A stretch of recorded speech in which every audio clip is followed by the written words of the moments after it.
ก็เทศตามคัมภีร์เทศทำนองนะโมตัสสะภะคะวะโตอะระหะโตสัมมาสัมพุทธัสสะอีกแล้วอันนี้นะอันเป็นเทศทำเมืองแต่ทำบรรยายก็นะโมเหมือนกันนะโมตัสสะภะคะวะโตอะระหะโตสัมมาสัมพุทธัสสะณบัดนี้เป็นบรรยายอันนี้แล้วแต่ความเข้าใจเขาจะอู้ถึงอานิสงส์อยู่ที่ว่าเขาจะเข้าใจอันใดนักกว่าคนเฒ่าบางคนเพิ่นก็ฟังธรรมเมืองเพิ่นเข้าใจหรอกบางคนนี่โอ้เพิ่นตั้งใจแต่นะก้มฟังในเวลาอย่างเพิ่นฟังธรรมกลางภาษาเปิ้นเข้าใจของเปิ้นอย่างอันนี้ถ้าเราจะมาเทียบกันว่าอันใดนักอันใดน้อยมันอยู่ที่บุคคลนั้นบางคนเปิ้นหูมเปิ้นชอบบรรยายนี่เข้าท่าดีมันฟังแล้วมันเข้าใจง่ายก็อันนั้นก็ชอบไปบรรยายแต่คนเฒ่าบางคนว่าอย่างอาตมาไปเทศน์บรรยายไปบ้านศพมีศพหนึ่งเหมือนกันก็เทศจบแล้วอันทนเท่าการมากองตุไม่ได้จะเทศเอาพอเทศจบละก็คือการเทศของคนเท่าที่เปิ้นเข้าใจคือเทศก็คือจะต้องเทศนั่นเทศก็คือเทศแท้ๆคือเทศนะโมตัสสะภะคะวะโตอันนี้เปิ้นว่าเทศธรรมแต่เฮาไปบรรยายคนเท่าว่าตุไม่ได้จะเทศ อันนี้เป็นบรรยายแล้วแต่ความเข้าใจเนาะอันนี้ของบะมักบะจังคับจำของบะลำบะจังกำป้อนบางทีเขาก็แล้วแต่จริตเขานะเขาจะชอบอย่างใดเขาจะหุ่มอย่างใดนะอันนี้ล้วนแล้วแต่ว่าเขาจะเอาเนื้อหาสาระในตัวธรรมนั่นนะไปนำปฏิบัติอันนี้ส่งจะเกิดขึ้นกะแต่จะเอาฟังเอาม่วนอย่างเดียวมันก็จบตึกตั้งอันแต่ถ้าเราฟังแล้วเราเข้าใจเราพิจารณามันเกิดความพอใจหรอกศรัทธาญาติโยมเนาะเกิดความพึงพอใจบางคนอาจจะมีความสุขความพอใจในวิถีชีวิตของตัวเก่าขณะที่หลายคนก็อาจจะสับสนกับชีวิตที่บ่ลงตัวต่อได้เนาะบางคนก็อยากจะเปลี่ยนแปลงชีวิตใหม่อยากเป็นคนใหม่คนสมบูรณ์อันนี้รวดบรรยายต่อไปเลยเนาะตอบคำถามปอบุญธรรมรวดต่อบรรยายต่อไปเลยนะบางทีได้เสียเวลานะกูคนนี่ญาติโยมทั้งหลายกำลังเป็นผู้ที่ออกแบบชีวิตตัวเก่าหลายคนเข้าใจว่าอาศัยความฉลาดตั้งปัญญาแล้วกูยังจะสำเร็จได้แต่สำหรับคนที่เป็นพอเลิกไปกว่านั้นลำพังก็ปัญญาทั้งโลกนี่บ่พอต้องอาศัยกำลังบุญอาศัยบารมีเนาะเพราะบุญบารมีเนี่ยจะเป็นกำลังที่ดีสำหรับคนดีแล้วจะทำให้อย่างอื่นนั่นเกิดขึ้นได้มีได้สนับสนุนจนถึงความสำเร็จตามปรารถนาสมใจอย่างที่หวังญาติโยมเคยได้อู้ถึงเรื่องบุญกิริยาวัตถุ10อย่างในสถานีวิทยุเนี้ยการฮือตานก็ดีศีลก็ดีไล่เลียงกันไปทุกสิ่งอย่างล้วนแล้วแต่ประโยชน์จะเกิดขึ้นได้ทำให้เฮาสมดังใจปรารถนาคนที่ฮื้อเนี่ยญาติโยมจะต้องแก้วกล้านะแก้วกล้าอาจหารในสมาคมเป็นที่ฮักของมนุษย์และเทวดาทั้งหลายการฮื้อนี่เป็นพื้นฐานที่สำคัญ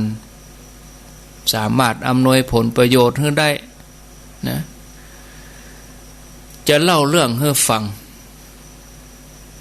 เรื่องมีอยู่ว่าพญานาคได้เสวยสุขอยู่ที่นาคพิภพพญานาคมีชื่อว่าพญาปทวินทรนาคราชชื่อยาวเหมือนกันเนาะเอาเป็นว่าพญานาคก็แล้วกันนะโอ้อยู่ในเมืองนาคพิภพสมบูรณ์ไปด้วย สิ่งต่างๆมากมายเนาะเมื่อเสวยสุขซ้ำซากจำเจมึนเข้าก็ใครเปลี่ยนเลยเบื่อหน่ายเมืองหนักอันเป็นปกติของหมู่สัตว์ที่จะต้องเวียนว่ายแต่เกิดในสังสารวัฏพญานาคนี่ก็กึดในใจว่าแม้เฮาจะสมบูรณ์ไปด้วยทรัพย์สมบัติในเมืองนาคพิภพนี่สมบูรณ์หมดอะแต่ก็บ่ได้ประเสริฐเท่าใดเพราะเฮายังบ่พ้นการกำเนิดจากเดรัจฉานคือสัตว์เลื้อยคลานไปได้เตื้อกึดแล้วก็หดหูใจเนาะทีนี้ก็มีนางนาคกัญญาก็คือนาคหมู่ที่เป็นสนมทั้งหลายก็ล้อมอยู่แวดล้อมสังเกตหันพญานาคเริ่มเบื่อหน่ายเกิดวิปฏิสารวิปฏิสารก็คือความเหนื่อยความหน่ายความก่ายวิปฏิสารเกิดขึ้นในใจหมู่นาคสนมนาคไม่ยิงก็ป้ากันประดับตกแต่งด้วยอาภรณ์อันเป็นทิพย์มากันร้องระบำเริงลำนะดีดสีตีเป่าด้วยตุริยะดนตรีครับกล่อมบำรุงบำเลอพญานาคให้ลืมกึดไปให้เพลิดเพลินจำเริญใจคลายกังวลให้ลืมความกัดกุ้มใจไปเสียพ้องในสวรรค์จันทร์จตุมหาราชิกาเป็นธรรมเนียมว่าทุกเกิงเดือนเนี่ยเต้าถึง4เนี่ยเปิ้นจะมาพร้อมบริวารมาเฝ้าพระอินทร์อันเป็นใหญ่ในสวรรค์จันทร์ดาวดึงส์นี้พระอินทร์เปิ้นก็มีอานุภาพแผ่ครอบคลุมไปถึงสวรรค์จันทร์จตุมหาราชิกาถ้าเราจะเปรียบสวรรค์จตุมหาราชิกาก็เหมือนประเทศอยู่ในประเทศสลัดของดาวดึงส์อยู่ในการปกครองกันอย่างกับฮ่องกงกับจีนนี่กันเนาะอาจจะเทียบกันนะเนาะฉะนั้นพญานาคนี่ก็ติดตามท้าววิรูปักษ์อันเป็นใหญ่แข่งงูพญานาคก็จัดอยู่ในกลุ่มงูท้าววิรูปักษ์เปิ้นก็เป็นหนึ่งในท้าวทั้ง4วิรูปักเขหิเมเมตังที่เฮาสวดกันนะท้าววิรูปักษ์นี่เป็นใหญ่ของหมู่บรรดาพญานาคงูทั้งหลายเปิ้นก็ติดตามหัวหน้าหัวหน้าเปิ้นไปเฝ้าพญาอินทร์เปิ้นก็ต้องติดตามไปด้วยเป็นหนึ่งในมหาราชทั้ง4ที่ปกครองเหล่านาคทั้งหลายไปเฝ้าพระอินทร์ด้วยเมื่อพญานาคขึ้นไปบนสวรรค์ปดโถเฮาบ่เคยหันตื่นตาตื่นใจมันอย่างอี้ก็มีรู้นี่เฮาเคยอยู่เมืองนาคมาเมืองอย่างคนเฮาเนี่ยกะอย่างเฮาเคยไปไหนแล้วเฮาไปหันโอ้มันมีกันนี่มันมีนะญาติโยมนะบางทียังพบซ้อนพบอย่างนั้นอันนั้นก็บอกว่ากันเนาะคนที่เปิ้นปฏิบัติของเปิ้นไปได้นะเปิ้นไม่ใช่เอากายหยาบไปนะแต่ว่าอรหันต์เจ้านี่เปิ้นเอาตัวเป็นๆเนี่ยไปถึงดิบเลยนี่โมคคัลลานะนี่ไปถึงดิบเลยล่ะแต่อย่างหมู่เฮานี่เฮาปฏิบัติบ่ถึงขั้นเตื้อเฮาก็ก่อยไปเอาเนาะก่อยทำไปแต่จะไปหวังว่าจะไปหันไปอย่างเด้อปฏิบัติอย่างเดียวก่อนแต่ที่เล่าให้ฟังนี่เพียงแต่ยกตัวอย่างนะพญานาคไปหันสวรรค์ปดโธ่มันมีกันอย่างนี้หรอใครเปลี่ยนชีวิตใหม่บ่อยากจะอยู่เมืองนาคแล้วบ่อยากจะมีอัตภาพอย่างนี้แล้วอันนี้เปิ้นก็ไปเข้าเฝ้าพระอินทร์เสร็จเรียบร้อยกับปิกมาเมืองนาคพิภพ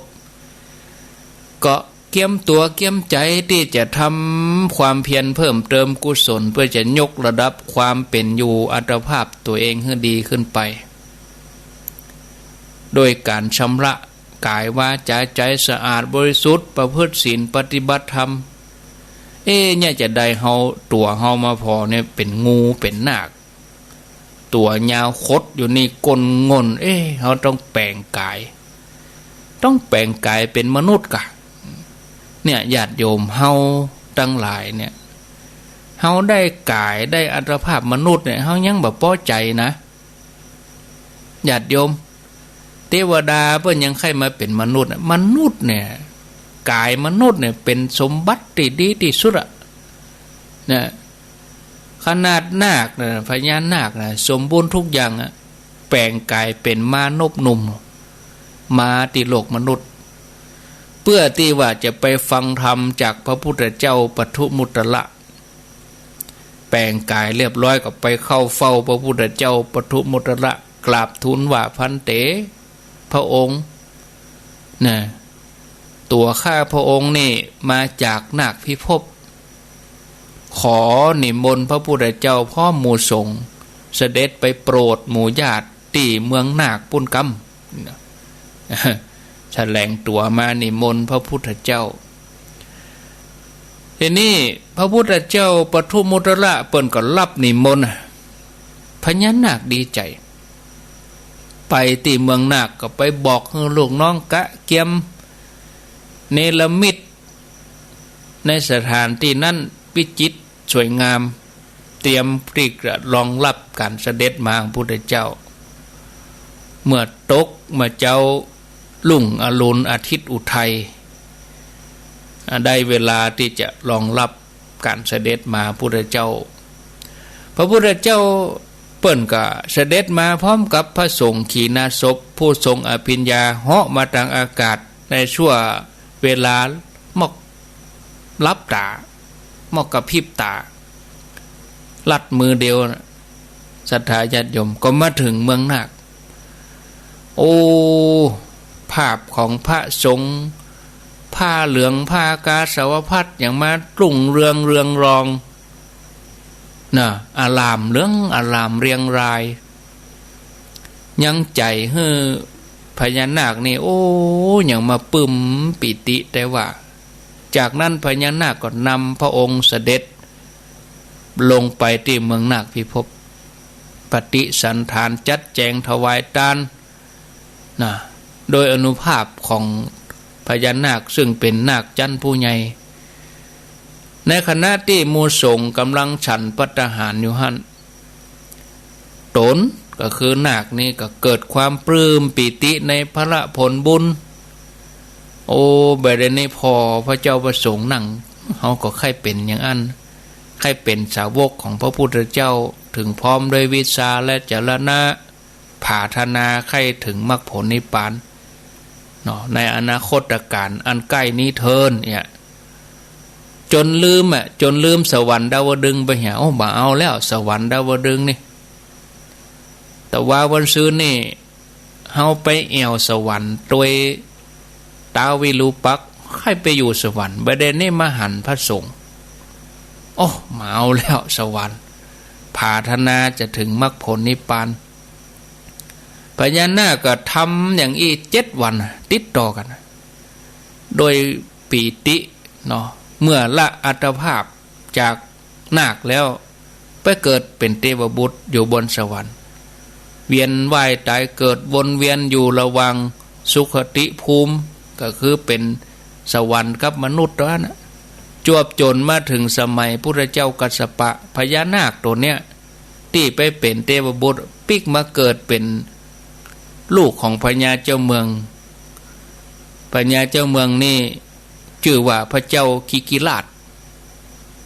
เมื่อเปิ้นใหญ่ขึ้นมาก็ได้สถาปนาพระโอรสเป็นมหาอุปราชแล้วก็มีพี่น้องอยู่7 องค์7 พระองค์แล้วก็มีความเริ่มใสในพุทธศาสนาบรรดาพี่น้องถึง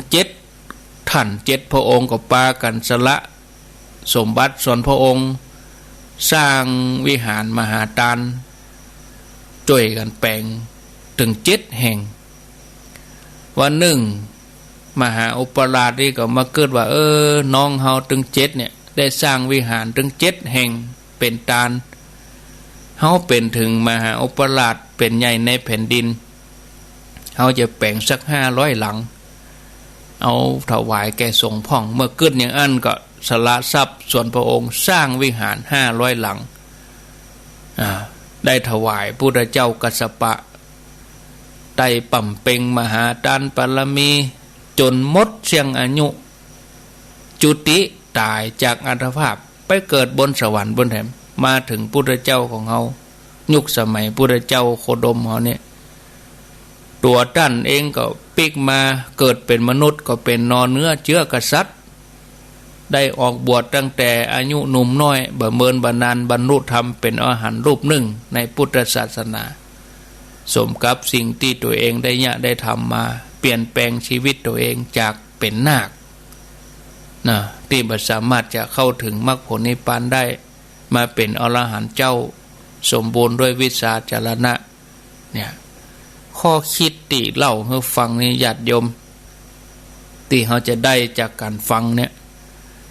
คือว่าชีวิตที่เขาจะเลือกเป็นเนาะเพราะเขาเป็นเจ้าของเขาอยากเกิดเป็นอะไรอย่างก็ได้ขึ้นอยู่กับเขาทำตัวเองเขาในปัจจุบันนี้เมื่อเขาได้อัตภาพของความเป็นมนุษย์ถ้าเขามีบุญนักพอ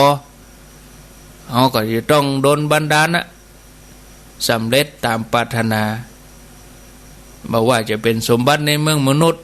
ที่เป็นเนี่ยสมบัติในเมืองสวรรค์แม้กระทั่งโลกุตรธรรมอันเป็นธรรมอันประเสริฐเขาก็จะได้บรรลุถึงมรรคผลนิพพานสมปรารถนาโดยอนุภาพแห่งบุญที่ท่านทั้งหลายได้สั่งสมมาดีแล้วฉะนั้นก็ขอให้ตั้งใจสั่งสมบุญให้เต็มที่เฮาท่านทั้งหลายมีเวลาเหลืออยู่บนโลกนี้อย่างจำกัดจะไปมัวเมาประมาทปรโลกตั้งหน้าที่เฮาใครไปเนี่ยมันเป็นทางสองแพร่งแยกซ้ายแยกขวาจะไปสุขติกะจะไปทุกขติกะมันก็ขึ้นอยู่กับตัวเฮาปัจจุบันนี้นะเมื่อเฮาพิจารณาได้แล้วจงเลือกทำแต่ความดีเมื่อเฮาทำความดีแล้วก็จะทำเมื่อใจเฮาเนี่ยมีความสะอาดผ่องใสอยู่เสมอนะอันนี้ก็ฝากไว้เนอะศรัทธาญาติโยมก็เดี๋ยวก็มาว่าอู้จากันต่อพอเวลาเริ่มประเด็นนี้ตี4:32 นาทีพอดีมีจื่อเนาะเปิ่นฝากมาก็อ่านไปอันนะแล้วก็บอกญาติโยมว่าที่จะไปร่วมบุญกันนั้นวันที่21เนี่ยขออนุญาตว่าเรื่องการจะถามบัญชีธนาคารนี่ขออนุญาตว่าบ่าโอนนะเนาะเอาไว้โยมที่อยู่ตั้งในเวียงตั้งอย่างจะร่วมก็เพื่อไปร่วมวันที่12 กรกฎาคมที่วัดฝ่ายหินเอาเนอะแล้วก็บัดโทรมาถามแล้วท่านพระครูเลขบัญชีอะไรอย่างแล้วก็ช่วงโทรนี่มันถ้าโทรแล้วไอ้แม่ห้อมตะอันห้อมตะอีเนี่ยมันบัดโทรเนอะถ้าโทรก็โทรมาอู้ธรรมะเอาโทรมาถามปัญหาธรรมถ้าโทรมาว่าแม่จะฝากขั้นฝากนี่ห้อมหั่นห้อมนี่เนี่ยเอาไปไว้โอกาสอื่นนะอันนี้แต่ว่าที่เปิ่นมาตานที่เปิ่นมาแต่ว่าวันซื้อนี่ก็ยังได้กับบดีเนาะอ่านให้เปิ่นแล้วใจไปอย่านะแล้วก็มันก็เกิดไป2 อย่าง 3 อย่างอาตมาก็บ่จังจะยังได้ก็ลำบากใจเหมือนกันอันที่มาอ่านเนอะนี่แม่จะถ้าฟังบ้านผู้เนอะยังได้กับบดีเอาก็อ่านให้เปิ่นแล้วใจแม่วันดีเนอะแม่วันดีแสนปิง136 หมู่ 2ลุยุวาสันปะตองฝากทำบุญ9 วัดอนุโมทนาแม่กิมลันดวงสว่างพร้อมลูกหลานบวกโคกเหนือ500 บาทแม่จัญญาฟองซักพร้อมครอบครัวอนุโมทนาแม่บุญยวงแส่พันแม่น้อยเนอะร่วมทำบุญเมืองน่านด้วย500 บาทนางแก้วมูลบุญกองรัฐบ้านสันหินอันนี้100 บาทอนุโมทนาที่ได้ฝากครูบาอาจารย์มาโดยก็มีอันนี้นางดีนางนวลปันกา ตานเฮือเป่าอินแก้วแม่มอยปันกา200 บาทอันนี้ฝากท่านพระครูฝากท่านพระครูวันวิพาทมาเนาะแม่บัวแก้วสีกรตาบ้านหนองผ้าขาว100 บาทอนุโมทนาแม่จันสมพันสมบัติป่าเหียว100 บาทในละปูนเนาะเดี๋ยวตกไปแล้วโอ้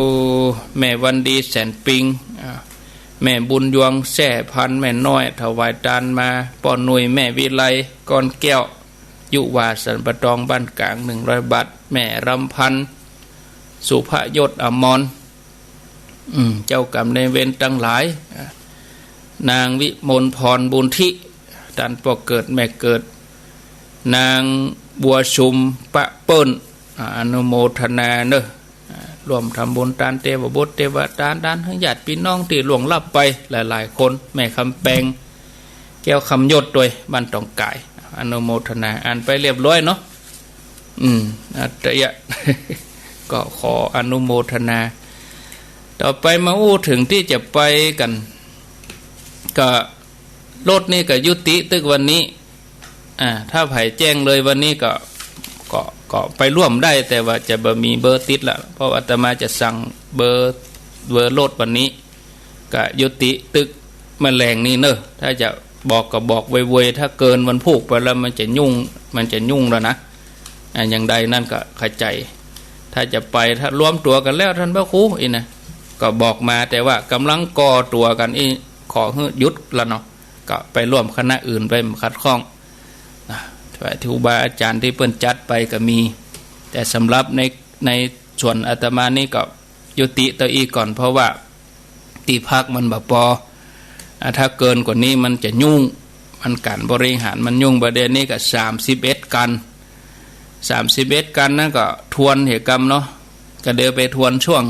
ตี 5เกิงปุ่นแห่งกรรมแต่ว่าช่วงนี้ก็ทวนให้ฟังเพื่อความสบายใจมีแม่จันเรือนใสบ้านตะการ1 กันแม่วิลาวงศยะดงหัดนาค1 กันแม่พรหัวเวียงเป่าเป้า3 กันแม่จีรพันธ์โมป้อเวียงเป่าเป้า3 กันแม่ราวันสิริแก้วต้นแห่นหลวง1 กันแม่บุญปันศพเตี้ย3 กันแม่พินปากตังเจริญ2 กันแม่ลองห้วย5บ้านห้อง2 กันแล้วก็ของในเมืองนี่กันแม่จันเพ็ญเขายมพัฒนันเขานะรวมกันในแก่งโห1 กัน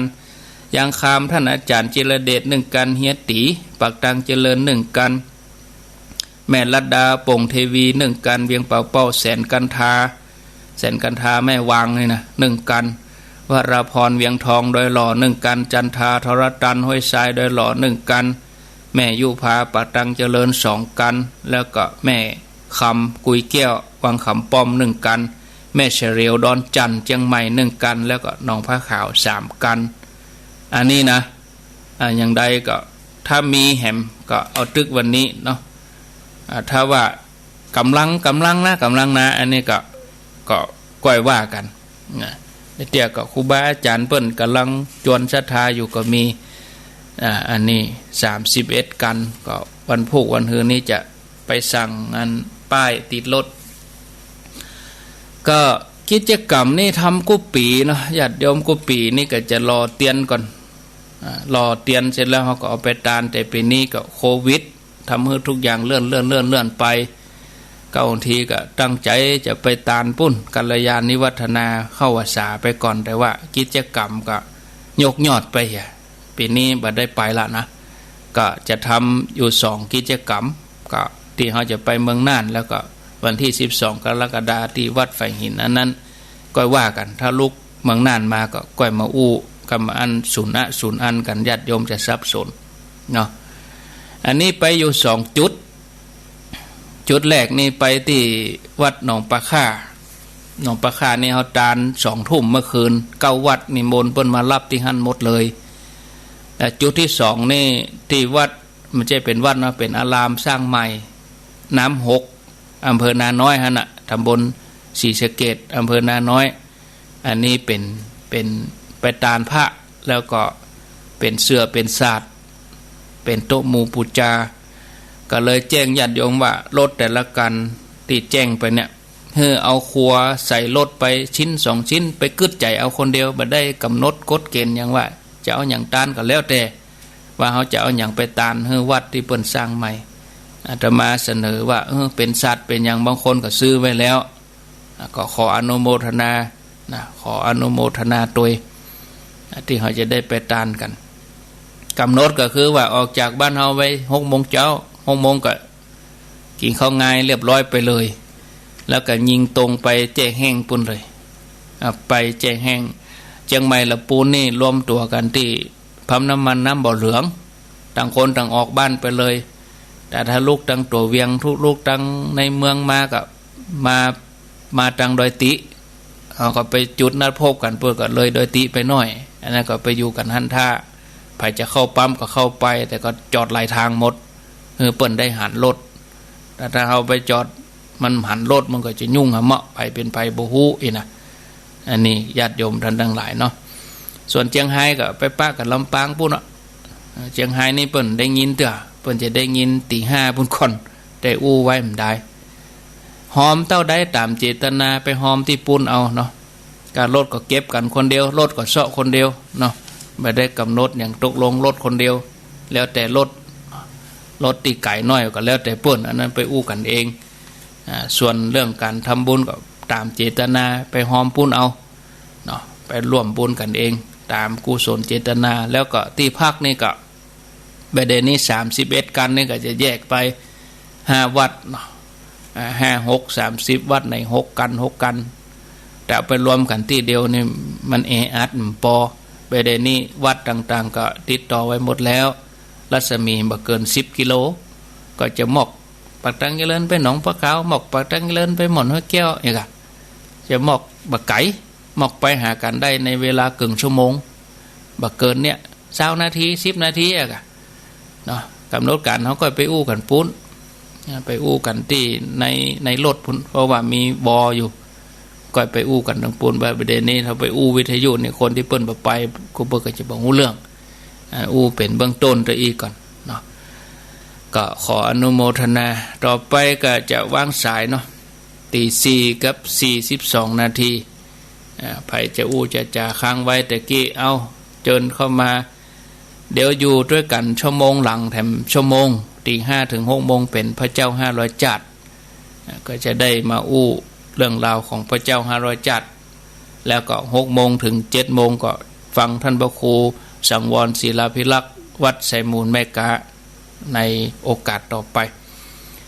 0998366322มีเข้ามาก็ขอเจริญปอนเข้ามาจะอู้จะจากันก็ขออนุโมทนานี่แหมกันเนาะ4 พลอยนี่เนาะเพิ่มได้แจ้งเดี๋ยวนี้ว่ามี 5-6 คนอยู่นะเดินอย่างใดก็ติดต่อไปลืมไปถ้าอย่างใดก็บอกไว้ๆเถอะจะได้แปลงเบอร์ติดรถแล้วแต่ไปเดี๋ยวก่อนนะพอก่อนนะมันเนี่ยข้างแหม5 วันเนี่ยพอก่อนอย่า0998366322เจริญปนเจ้าภาษาเจ้าท่านพระครูปานีฝางเด้อปานีเมืองฝางเจ้าขออนุโมทนาสาธุด้วยนะเจ้าดีละอนุโมทนาด้วยกันเจ้าภาษาเจ้าแม่ปราณีเจ้ามณีจรเมืองฝางเจริญปนเจริญปน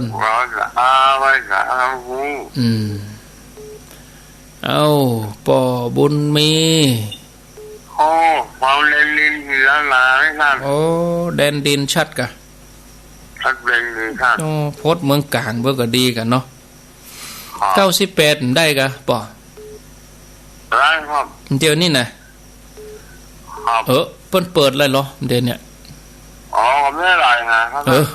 นะครับป้อมได้รายหาหรอครับดีแล้วกะหมดเลยขออนุโมทนาบุญทางไปเลยให้ปลอดภัยหลังอนุโมทนาสาธุ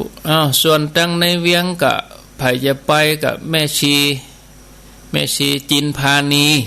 ไผจะไปตัวเปิ้นกะ โทรศัพท์ไปหาเปิ้นเอาเนาะติดต่อกันเองที่เบอร์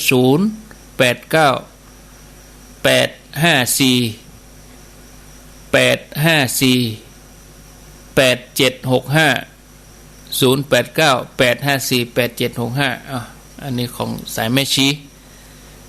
จากถ้าเต็มก็บอกมาถ้า 3-4 คนแล้วแต่มาซ้อแหม7นี่โอ้มได้อ่ะฮู้จะไปซ้อที่ไหนบ้านรถแก่งโหนี่มันลำบากใจหน่อยเจริญปนจากดังได้แม่บัวคำแม่จางเดี๋ยวของเราแม่บัวคำแม่บัวคำตาจางฟังคลื่นไหนแม่ฟังสถานีไหนสถานีก็8น่ะกะได้ยินทีก็98นี่ก็8วางมาเข้ามากับเจ้ากำลังจ่ายเสนอ98ได้ยินทีอยู่เนาะโมทนาเนอสาธุต่อไปเจริญปนครับกับนมัสการท่านอาจารย์หัวลินครับหัวลินตุ้งสตกหัวลินตุ้งสตกครับว่าจะได้มันอย่างมันห่มฟังธรรมะก็ดีนะกะผมฟังธรรมะน่ะดีแล้วผมมาฟังข่าวบดเดียวท่านอาจารย์มันอย่างคนบ่เคยมีธรรมะ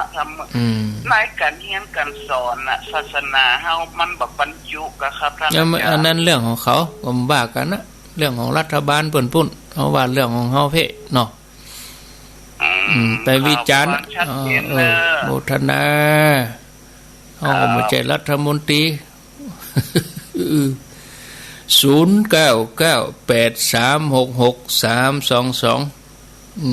เขาก็อยู่ของเขาไปอย่างนี้จะไปมันถึงบอกคนเปิ้นหุมบ่ก็หุมอย่างศรัทธาเขาเนี่ยคนหุมบ่ก็ไหลมาฟังคนบ่หุมก็โอ้ไผว่าลูกมาเจ้ามาฟังอย่างหยังทุเจ้ารับอย่าไปดีวิจารณ์ไปก็ต้องมันบ่เกิดประโยชน์เสียเวลาถ้าไปวิจารณ์อย่างนั้นทำตัวเองเหี้ยก็พอละเฮาหุมเฮาก็ฟังเนี่ยเขาบ่หุมก็บ่เป็นหยังคนบัดเดียวมันเป็นอย่างอันนี้วิจารณ์ไปก็ต้องมันถึงบอกเนี่ยมันถึงเป็นอย่างเงี้ยเฮาก็อยู่ปฏิบัติของเฮาไปอย่างนี้เหี้ยนะมันมาเกิดประโยชน์หยังศรัทธาตัวเราร่มเย็นเป็นพอเจริญปนไว้สาเจ้าพระครูเจ้าจากดังได้ปลาคอยใต้เจ้าปลาคอยใต้ยาแดงเจ้าฟังชัดเจนดีเนาะเจ้าชัดเจนดีเนาะเป็นเจ้าล่ะปลาคอยเจ้าใกล้ๆบ้านน้องใหม่นะเจ้าอันนี้เป็นสันผีเสื้อเนาะเจ้าสันผีเสื้อปลาคอยใต้น่ะเป็นเขตอำเภอเมืองเหมือนกันเป็นไก่ไม่หน่อยเนาะอำเภอเมืองเลยชุดเขตไปเลยติดแม่ริมไปพุ่นเนาะยินดีเนอะวัน12 กรกฎาคมก่อนมาที่ไฟหินเจ้าจะปะกันไฟหินที่วัดไฟหินเนาะปะกันที่ไฟหินสาธุ0998366322เจริญปนจากดังได้ในบุญปันกะแม่บุญปันนั้นบ่เพิ่มบ่ลดแล้วเนาะ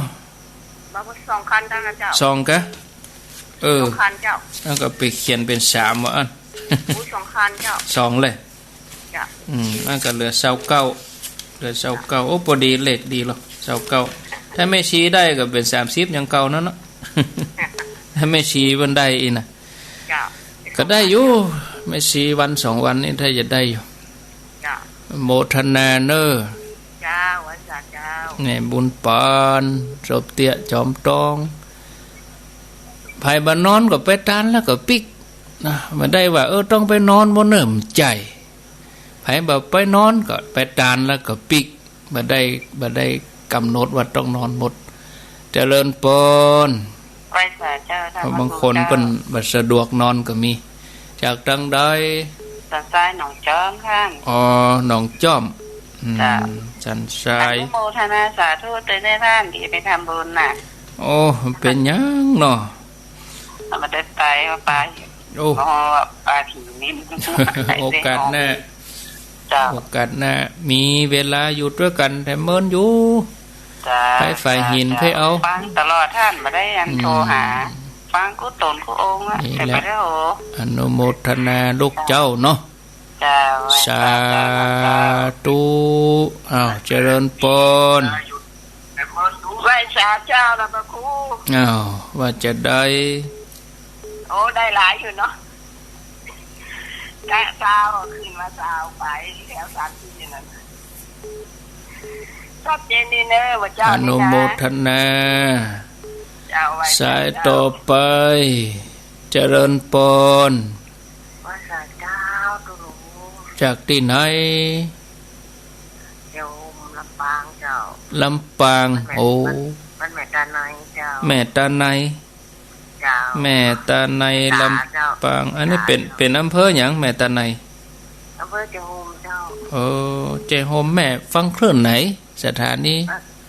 เจ้าลูกนี้เจ้า ดารุนี้มีเหรอมาเจ้านี่นะถ้าจะฟังนี่ก็อัน เย็นนี่เจ้า 104ก็ฝ่ายหินก็ ฟังกันหลายเจ้า ฟังกันหลายอยู่เนาะ เจ้าแต่เปิดโทรมาได้เจ้า แม่เป็นตัวแทนไปวัดก็ถามกัน อู้กันเนาะ ก็ฟังได้ แม่เป็นตัวแทนนะ แต่ขึ้นจะฟังตามตูน จะพูดนะ3 รูป ติดจ้ะ 3 รูปนี่ดารุณีไม่เคยมีกะแม่เจ้านี่เดียวก็ฟังปุ่นกะเวียงเป่าเรดิโอปุ่นกะ ไหว้สาเจ้า โมทนาสาธุก็เหนียวแน่นอยู่เหมือนกันเนาะเจริญปน แล้วเจ้าสวัสดีเจ้า โทษจากตั้งใด อันนี้แม่วันมันประกอบเจ้า บักกอกประสังเขานี่กะ ประชันเท่านี้กัน แม่วัน ฟังจังว่าเดี๋ยวโทรวันที่จะเจอ ฟังคลื่นไหนนี่103กะ 104 103 104ใกล้กันฮะอันใดก็ได้ไหลไปไหลมาเนาะ เจ้าก็เดี๋ยว5 โมงก็ถ้า104เปิ้นตัดก็5 โมงกับบ้านทุ่งเรดิโอเนอะโยมตังห่างดงล่องมาก็ถ้าว่าใครฟังพระเจ้า500จัดก็ฟัง 89.5 ชอบฟังนะแล้วถึงเวลามาถ่ายรูปฟังนะถึงลูกอ่ะเนาะโมทนา กูนักษาไหนได้ยินแล้วสาธุบ้านมะกอก0998366322เอาทวนเบอร์โยมแม่ชีนี่เห็นคำเพิ่นก็ว่าเพิ่นก็ฮ้อนใจเนาะ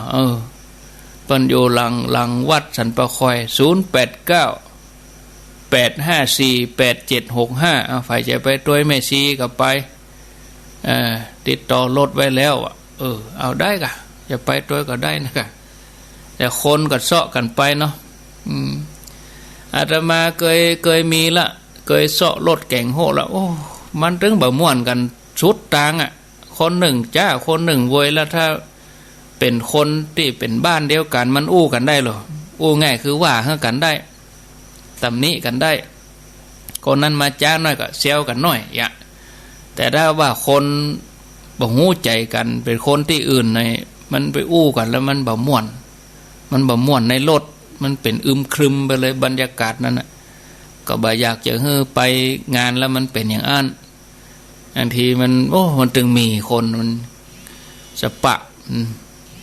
คนนั้นจะเอาอย่างนั้นคนนี้จะเอาอย่างนี้ถูกใจพ้องบ่ถูกใจพ้องคนนั้นมาจ้าคนนั้นมาบวยแต่ถ้าเป็นกลุ่มเดียวกันหมู่เดียวกันนี่มันม่วนคนต่างบ้านต่างจองบ้านท่าน3 คนบ้านนี้2 คนนะปวดหัวจะมาคนนั้นจะได้นั่งตั้งนั้นคนนั้นขอนั่งตั้งหน้า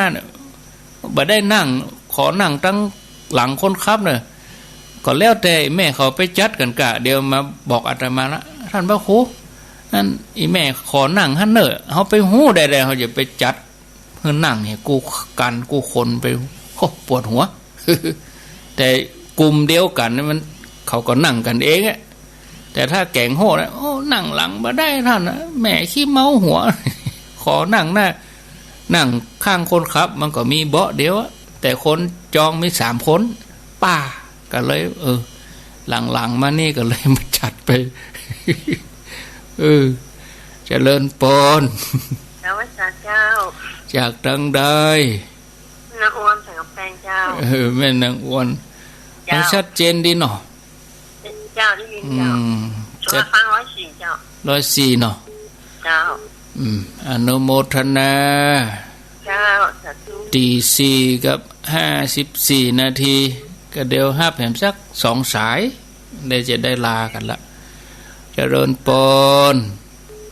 นมัสการเจ้าจากดังใด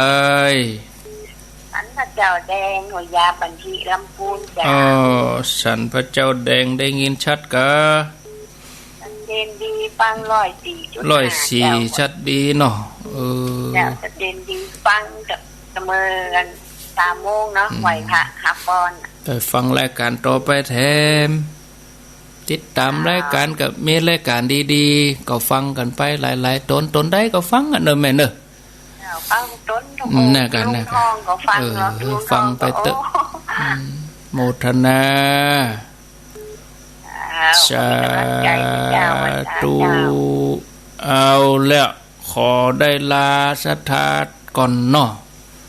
ก็เดี๋ยวจะได้ส่งรายการให้สถานีเปิ้นบางสถานีก็เปิ้นฮับตึกตี 5แล้วเดี๋ยวตี 5ก็มาต่อกันนี้แถมญาติโยมทั้งหางดงทั้งในเวียงจะฟังกันกับ 89.5 บ้านทุ่งเรดิโอพระเจ้า500จัด104ก็ฟังรายการต่อไปรายการปกติแต่ละขึ้นแต่ละสถานีเปิ้นก็มีรายการดีๆทั้งนั้นน่ะนะฟังกันเถอะเนาะหลายๆตนทุกตนน่ะครูบาอาจารย์กุตนน่ะนะตั้งใจเผยแผ่เหมือนกันหมด1แม่ป้านี้เมืองฝาง2อันนี้ป่อบุญมีเมืองกลาง3แม่บัวคำตาจ้างฟัง 98.754 หัวลินตุ้งสโตกก็พยายามเลี่ยงเนาะเวลาโทรมาเนาะบ่ต้องไปวิจารณ์การเมืองกันอะไรอย่างนั้นมันเรื่องของเขาคนนั่นจะเป็นอย่างนั้นคนนี้จะเป็นนี้เฮาก็ต้องแก้ไขมาได้เฮาแก้ไขตัวเก่าเฮานี่คุณธรรมคนมีบ่มีเนี่ยมันอย่างเงี้ยยังแม่เจ้าอ่ะมาคนบ่หุ่มฟังก็มีคนหุ่มฟังก็มีเฮาจะไปบอกเขาว่ามาฟังเด้อมันคนบ่หุ่มเขาก็บ่ฟังมันบังคับกันบ่ได้เนาะนกบ่บินบ่จ้างกำปีกงัวควายบ่กินหญ้าก็บ่จ้างโคมเขาลงเนาะปลาควายใต้สันผีเสื้อสายที่6ก็อันนี้แม่บุญปะแม่บุญนี่เดี๋ยวกันเนอะเขียนคนเดียวก็งงคนเดียวแม่บุญปันสบเตี้ย2กันสายที่7ก็อันนี้สันหนองจอมสันทราย8แม่จันเดินสาย9ลำปางแม่ตาใน10ประกอบแม่วันประกอบปัดสร้าง11แม่นางอวนสุดท้ายสายที่1โหลสายสุดท้าย1โหลก็สันพระเจ้าแดงขอบคุณเนอะตี 4 กับ 58 นาทีจะได้ล่ำลาศรัทธาทั้งหลายไว้ตัวอีกก่อนเนาะโชคดีมีใจเนอะทุกท่านทุกคนกระเดียวปะกันตี 5ถึง6โมงเป็นพระเจ้า500จัด6โมงถึง7โมงก็ฟังท่านพระครูสังวรศิลาภิรักษ์ต่อไปขอล่ำลาศรัทธาทั้งหลายไว้เพียงเท่านี้ก่อนโชคดีมีใจเป็นของทุกท่านทุกคนเนอะอายุวันโนสุขังพลัง